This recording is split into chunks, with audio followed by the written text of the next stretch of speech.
Do we ever demand of ourselves the very best, the very excellence of us? Or we're always playing rather low key? You understand my question? Do we ask of ourselves something more than the average, more than the usual mediocre life? Job, house, wife, children or husband, and the rest of it. Usual routine, the rat trap.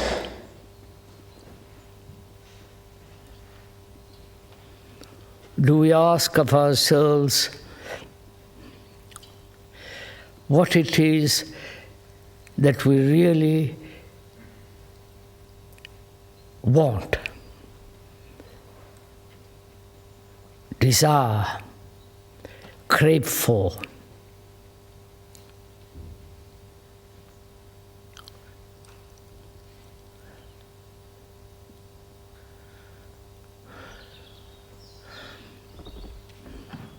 I think it's a good question to be put and to be answered. Do I, as a human being, living in this insane world,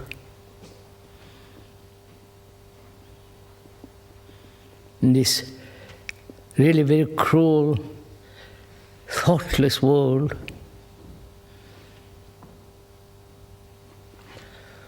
do I want to belong to all that?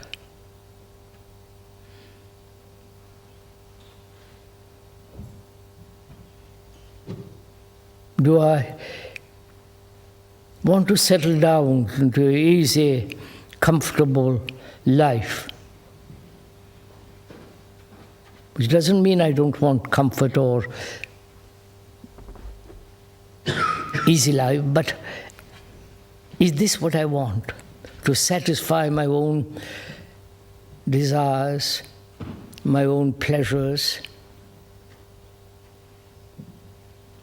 my own sexual appetites?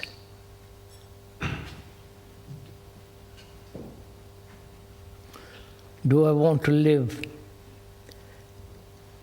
a rather narrow, limited, self-centered life?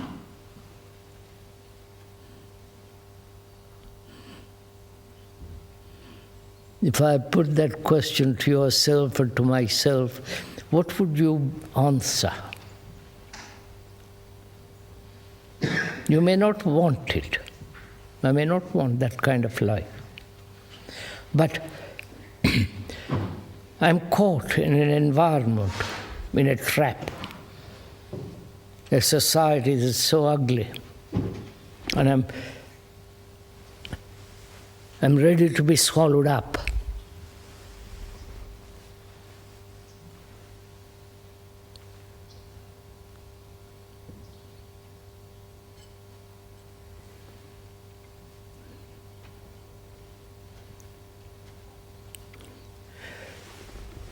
If I don't allow myself to live a narrow, limited, self-centered life,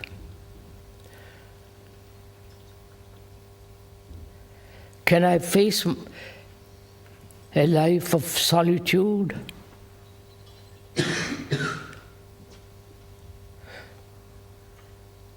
Can I face a life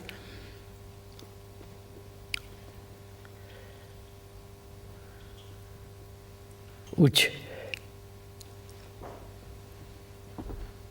makes me go against the whole current of modern life? So it's really a good question to put oneself these questions.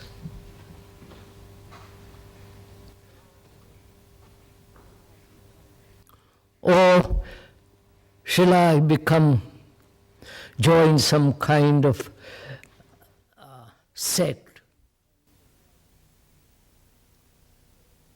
and get lost in it?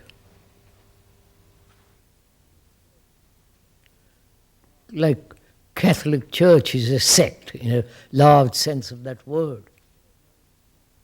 And I can become a monk, join a group of monks, and feel completely safe there. Or be in a small community, accepting all their rules and all that. So what kind of life does one want to lead? Is this a too serious question?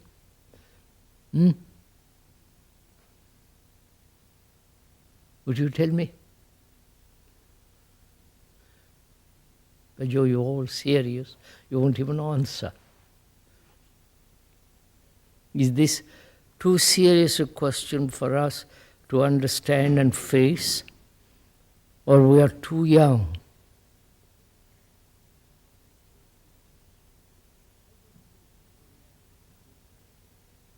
I don't think it is a matter of youth or old age. I think one has to face this question very seriously. Because one must learn from now on, if you are interested, if you are serious, from now on, learn how to live a life which is not merely self-centered and therefore, in a strange way, very destructive.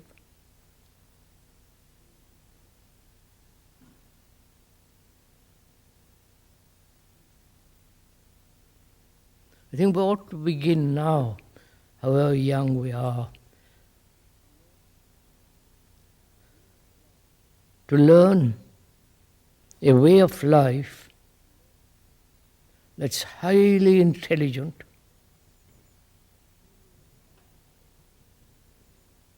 highly responsible, and yet free.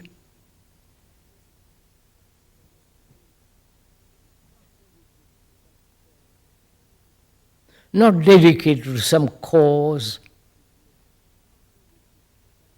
or some ideal, but to live a life that requires all your attention, all your highest moral, ethical, intellectual excellence. I wonder if you follow all this. Do you?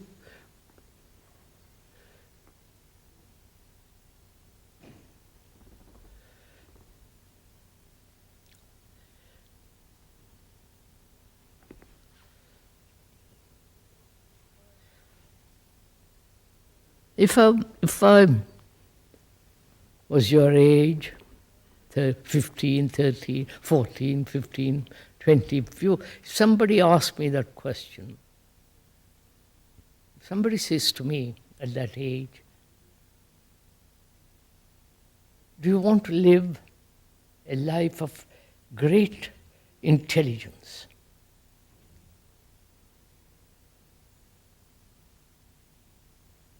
A life that is clear, that has extraordinary sense of vitality. I really wouldn't know how to answer him. I would ask, what do you mean by being intelligent? What do you mean by that word? Because the most conservative people use that word. The most intellectual also use that word. those who are dedicated to an ideal, to a principle, to Marxism or this or that, use also that word.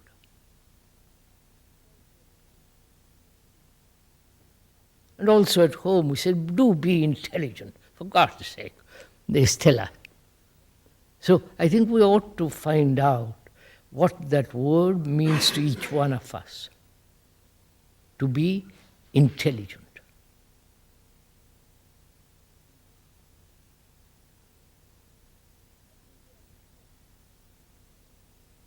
I think the essence of that word, the real depth of meaning of that word, is to live totally a harmonious life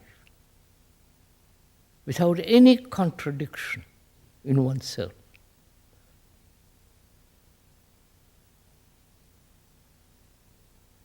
That at all possible